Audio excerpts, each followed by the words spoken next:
Hi,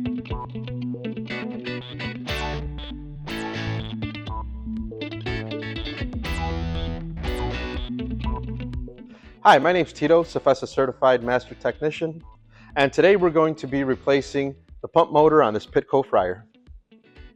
First thing we're going to want to do is get access to the drain pan. We'll want to open the two front doors, and we have a drain pan here which you can give it a quick tug and pull it out. This is your drain right here. We can get this out of the way by lifting it up, making sure it's not hot before you touch it. You pull the drain pan out, make sure that this is out of the way, and then when you have another piece that goes along with it that we can remove so that we can get access to the motor, which is back behind all this stuff here. The next step would be to remove the pump inlet tube. You'd want to get a crescent wrench and loosen right here. I've already pre-loosened it, and we can unthread this and then remove the pipe. The next step we're going to want to do is loosen and remove this fitting from the hose that's connected to your pump motor. You'll want to grab a crescent wrench. I've already loosened this to make sure it's easier for the video. And then once this fully gets unthreaded, we can go ahead and drop the whole motor down the bottom and out the fryer. Quick tip, you will want to make sure you have some kind of little bucket or something down here to make sure any oil that's left over in these tubes drips straight down into it. That way you're not making a mess. The next step is removing these two pins. They are currently locked in with this bracket, so we'll want to remove this with a 5/16.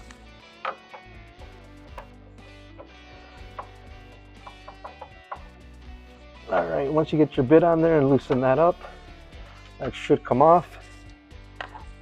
And then we can pull that bracket straight down.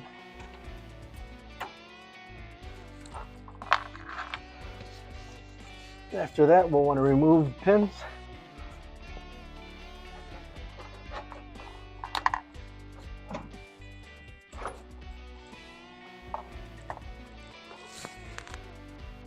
The next step will be to remove your power cable connected to your motor from the power supply here, making sure that you don't disconnect the power supply that goes from the wall to the power supply. Sometimes there's zip ties on here, so make sure if it's a little hard to remove, you don't just keep yanking it and break the cord. After disconnecting the motor, we can then pull it out.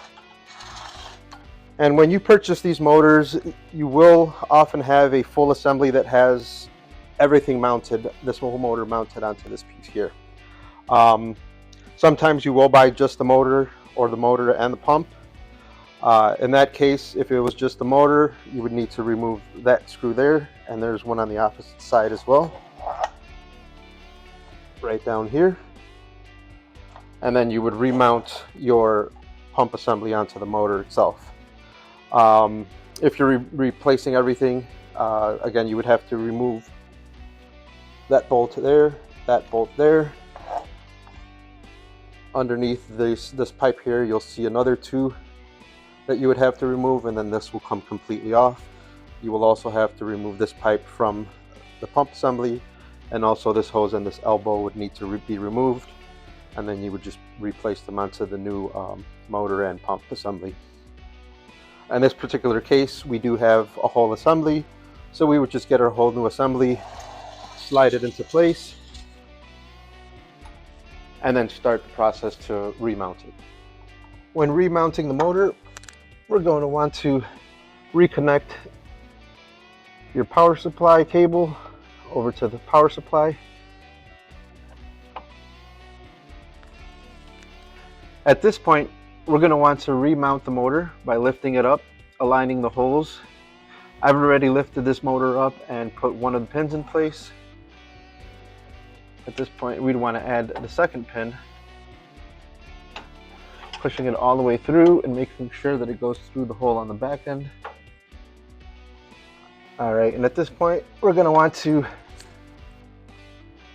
make sure that these pins are in place and grab your bracket to lock them in their spot.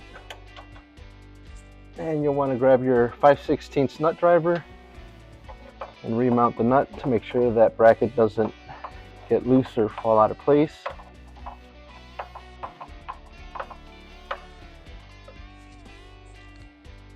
At this point, we can go ahead and reconnect the pipe inlet tube.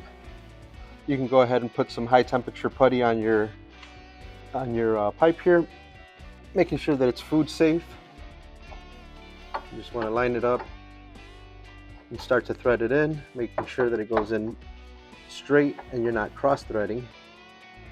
And once you get a nice and tight by hand, you can go ahead and grab a crescent wrench and then tighten it up some more. If you don't have a crescent wrench that's large enough for this opening, you can grab some channel locks or a pipe wrench. Just make sure you don't damage the pipe so that the next person won't have trouble when they're trying to remove it. All right, and finally we're going to want to get to our hose and reconnect it to the valve on the back end of the unit. Again, making sure you properly line this up straight so you don't cross thread. And this style of hose has a compression style fitting, so you won't need any kind of Teflon tape or putty, but you can use it if you want to be safe.